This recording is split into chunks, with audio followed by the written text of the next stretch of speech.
Hi, I'm Mary Logston, and once again, I'm here at your library. In April at your library, if you haven't yet had a chance to take a look at our calendar, there are wonderful programs occurring for people of all ages. Today I have some special guests who are going to tell us about one in particular that is going to really be fabulous and you're not going to want to miss. So stick around.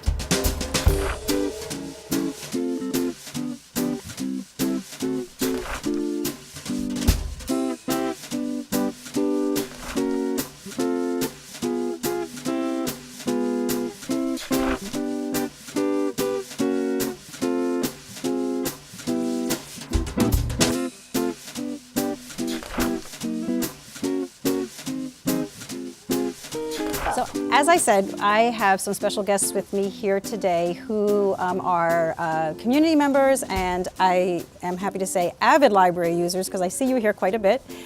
Linda and Bernie White, welcome.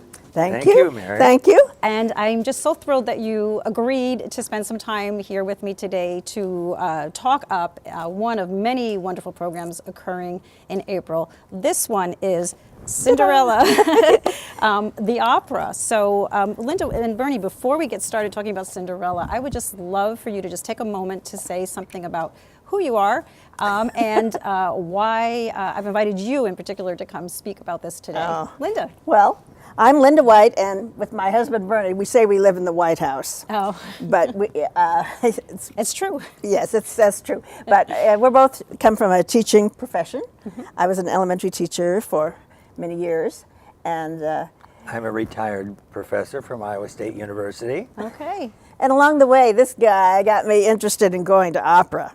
He's started when he was how old, Bern? 15.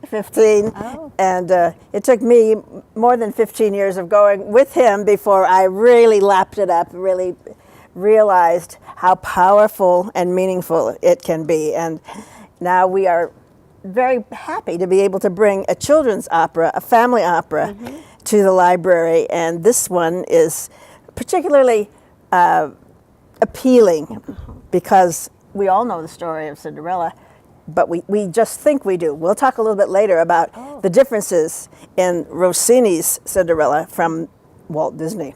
Okay. Let's talk for a minute about our connection with Des Moines Metro Opera. Please. That's where we spend a lot of our time and effort, mm-hmm. and we are currently officers for a group of chapters of the Des Moines Metro Opera Guild, mm-hmm. and so in that position we get lots of interaction with the opera, which is down in Indianola, Iowa, and Opera Iowa is part of the Des Moines Metro Opera educational troupe. Mm-hmm. But Bernie, remember to say that there's a chapter in Ames, Iowa, and so we meet once a month. Okay. And there are special programs, so this you'll have something to say about that at the end of the show, I think.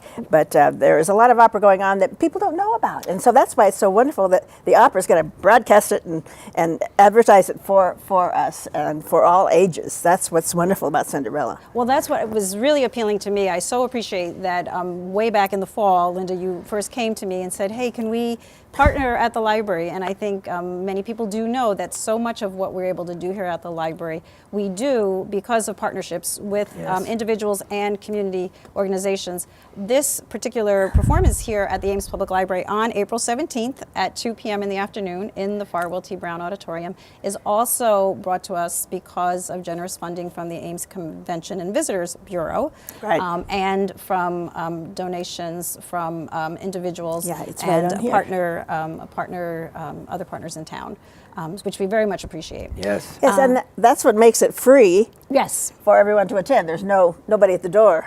That's right. No charge. Collecting free to a all. Fee. Yeah. Tell me a little bit though about Rossini. I mean, if you want to give me a little, for folks who maybe aren't too familiar with opera in general, Cinderella's appealing because everyone knows a version of Cinderella. Is there something really special about this particular opera? Well, Rossini in general, if you have heard about operas or maybe attended some, many operas are sort of downers. Mm-hmm. It all ends with everybody laying on the stage. Rossini sort of changed that. He came in and wrote comic operas. Okay. So 3 of his most famous operas, including Cinderella, all have very happy endings. Okay. And the other thing that Rossini introduced is something we call bel canto, beautiful singing. So it really features a beautiful singing. Sure, the acting is important, but the singing is really, and what has happened, he wrote beautiful music for them to sing. In the past, many of the, especially of the sopranos, would add on to that and do what That up and down is yeah, really. Oh, really? Yeah, so they add their own take on the thing, and so it became a sort of a tradition to see who could have the most beautiful additions. Oh my. But anyway, Competition. so, and the music is wonderful, and it's fun. The story of Rossini's operas are fun. That's wonderful. This will be quite theatrical. I think of opera as being quite grand in terms of costuming and staging. Of course, it's in the library. It's an abbreviated production, I guess. Well, it's shorter, right? But shorter. it's just as grand. Just as grand, okay. As the singers who are coming are part of the Des Moines Metro Opera program, and they are the young singers. Most of them have their master's degree in vocal performance, so it's not that they're just beginning. But they're very enthusiastic actors as well as singers, and it takes both these days in opera. It used to be you could be an opera singer and just stand there and Right. sing, and today it's the ones who can really act it out who are rising to the top. I think that's really one of the most exciting things. These are young people, Okay. and they can really do the acting and the staging and move around like young people do. And the story of Cinderella allows for a lot of those sorts of interactions. Well, I know that somewhere in the publicity we say that there'll be an opportunity for photos afterwards, Yes, which I yeah. think is really wonderful. The interaction. Yes. So They there'll can- be an opportunity to meet with the performers following the. And the costumes are beautiful. They're not like the costumes we did in 5th grade. You know, these are elegant, structured, and very lovely, if that's what the role calls for. But you know some of the characters are. There's some There's one surprises who, you who at the said. beginning doesn't dress very well. Okay. Okay, so we'll talk about that too. Well, I am intrigued though, because you do, again, in the publicity, if anyone's been following our publicity online or in our printed materials, we do say that there are some surprises Yes, with this yes, yes. version. So Linda, do you want to I give am us going a little to talk a little bit. I about was that? going to, while Bertie was talking about Cinderella, it was written in Italian. Know everybody out there that it's going to be in English at the library. Don't worry. Okay. We're not going to go into Italian, but just the name Cinderella Yes. in Italian is Cenerentola.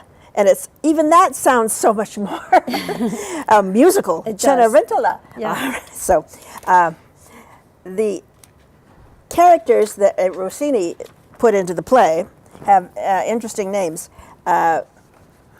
Angelina. Guess who Angelina is? The angel of the story. Oh, okay. So Who would that be? The fairy godmother? Cinderella. herself is the angel. Oh, okay. But then her nickname is Cinderella. Okay, okay. Then the prince is named Ramiro, Italian sounding. Okay. And his servant is Dandini. So the prince has a servant. And in the story, the two of them change roles when they come to the house. Right. And so that makes, there's some intrigue, but it helps to know these things. And I will ask the pianist, who is a marvelous speaker to the crowd, to explain a little bit to the audience Okay. so that they catch it right away. When I first started going to the opera, I didn't know who was who or what was happening. And I think if you know at the very beginning, then the whole story makes a little better sense. But they do have the two nasty sisters. And one is Clorinda and the other Tisbe. So those names don't seem, they're the only two girls in the play besides Cinderella. Okay. One of the big changes is that there is no mean stepmother. Instead, it's Cinderella's biological father, who is the Grouch. yes, A grouch, yes. okay. Oh, fathers are never grouchy, are they, Bernie? No.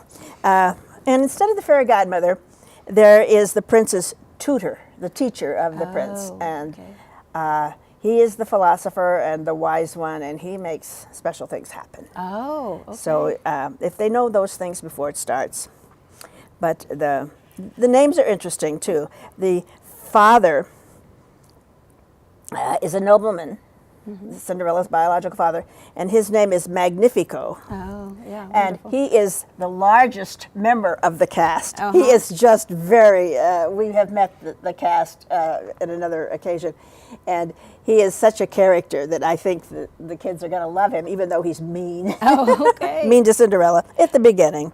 So they live in a kind of a rundown home. He's wealthy. So the family was sort of wealthy, but we're happening on bad times. So having a prince come in and marry one of those two daughters instead of Cinderella was a real exciting thing for this father. So we'll see what happens in the end, and I think most of you know. I think that's wonderful to point out some of the changes, the differences between what we know and what we're going to see. And I mean, that's the beauty of fairy tale and folk tale that is reinterpreted throughout Yes, and the generations and in many cultures. You who read so many books, Miss Mary, once upon a time. That's You know, right. once you hear those words, you know what kind of a You're just open for anything to story unfold. we're It's going to just- have. Yeah. Oh, I'm so thrilled about this. And as you said, there is also live musical accompaniment to Yes. the live singing. I think it's just going to be so grand. I know that this, the Des Moines Metro Opera, through their educational activities, has been throughout the state of Iowa to share this particular production with young people. And in fact, they have already been in Ames. I know we talked they about have. if somebody isn't quite sure yet whether they want to attend based on what we've shared, who is it in town they might ask? You suggested. Bertie. Go to any third grader. Okay. These same singers are also teachers, and they went into the third grade rooms and they did workshops and taught them about some of the words that go along with opera, and had the children sort of design their own Wow. mini opera. So the children in the third grade know about recitative, and they know about arias and solos and these sorts of things. So they would be wonderful if they bring their parents along and share their knowledge with the parents at this production. What a wonderful opportunity. I mean, the arts are just so essential. And what is it about opera, Linda, do you think, just kind of to wrap it up, why is opera such a good example of all that's good in art? It teaches us about life, but it's an exaggerated life. Just to connect one more time, there's a progression here through the city of Ames, thanks to Des Moines Metro Opera. The classroom work, Yes. where the students really were interacting and planning an opera. And then those third graders all came to Ames High School at one time, and the same cast, did a shorter opera, the Billy Goat's Gruff, which Okay. had an anti-bullying theme, of course. The troll under the bridge was the Gruff, and the Billy Goats were kind of, they tangled and then they made up. And we all the children sang this song, this little chorus about being nice to everyone. And then we're taking it a step up further to enjoy Cinderella with our family, if we can get them there, and with the public of Ames. And I think it's a great gift to all of us, the library, and just coordinating. Good things happen. Well, thank you for saying that. And I think we likewise, could not here at the library offer nearly the breadth and the quality of programming that we do without individuals like you who are enthusiastic, are passionate about different kinds of activities. And then you bring ideas to us, and then you do a lot of the behind the scenes work for sure to make it happen. Is there anything else about this that we want to share? I'd like to thank our promoters, our sponsors, one more time. And that would be the Ames Convention and Visitors Bureau, which is a mouthful, but Yes. it does great things. Two special people from our chapter, Kay and Roger Berger, were significant donors. And we also have Cook's Emporium, where Marg down at Cook's, who many of you know, was so excited to be able to help the library. That's Great. what she told me. Oh, great. And then we have two other couples from our chapter who supported it, the Keenies and the Hills. And so thanks to Wonderful. everybody Thank working you. together, we'll have a great production. We are so very pleased. So thanks so very much for taking the time to be here today. I look forward to April 17th, Sunday afternoon, 2 p.m., seeing you all. We will open the doors at 1:45. Yes, that's Yes. So please come a little bit early. no reserve seats. No reserve seat. It's open seating. It's open to all ages. I think there's going to be something for everyone to enjoy, to see Cinderella live, Rossini's Cinderella. We'll be looking for the Live. youngest and the oldest. Anything in between. Anything in between, all ages. Thanks so very much for taking the time. Thanks to you, Mary.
I am so glad today that I had an opportunity to talk with Bernie and Linda about the upcoming program in April, on April 17th, Cinderella, the opera by Rossini.